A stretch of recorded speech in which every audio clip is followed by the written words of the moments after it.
The ROA is above 1% and cost-to-income ratio below 50%. These are the goals that SBI is now working towards.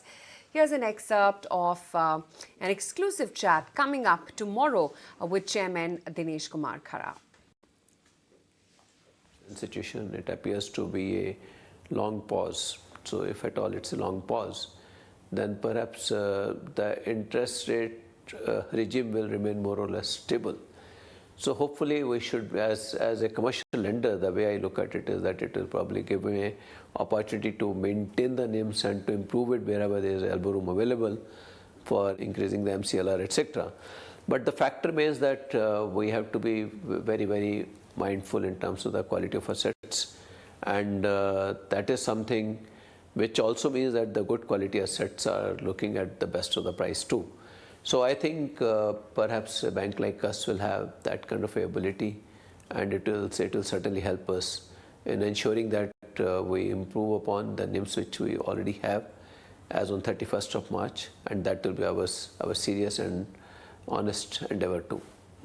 Mr. Khara, I distinctly remember when you took over as the Chairman of State Bank of India, you said, look, the challenge for me would be to bring our ROAs above 1% because of the legacy issues you have. And now the ROA is definitely above 1.5%. Do you think FY24 could be the first full year of 1% ROA for SBI? I'm quite hopeful, because if at all we look at the previous 3 quarters, but for the first quarter of the previous year, when we had booked the MTM losses, all other quarters we have booked ROA of more than 1. So I'm quite hopeful that the financial year 24, we should have a ROA of certainly more than 1. So how do you see the cost-to-income ratio moving? Because what you've done, Mr. Khara, is that you've kept your cost under control. They've been very tight. I mean, you've really been, sucking out a lot of efficiency from the system.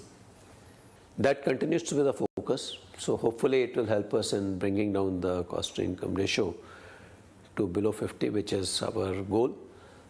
This year, of course, we had some one-offs, which we had in terms of almost about 3,100 crore.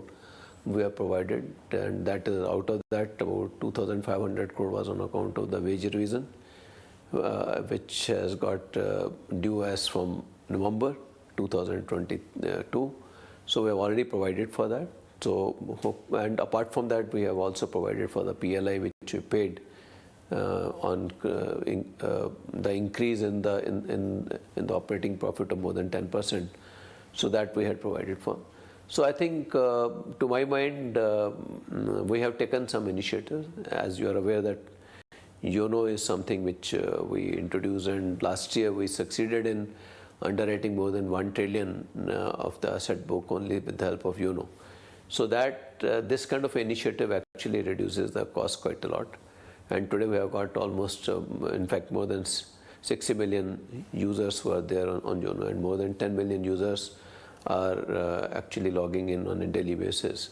So we are quite hopeful that some of the initiatives which we took last year, we could actually derive the benefit of that only for the half of the year. But this year the full year will be available, and will be in a position to ramp up our asset book which we are underwriting through YONO. So that also will help us in reducing the cost and improving the incomes.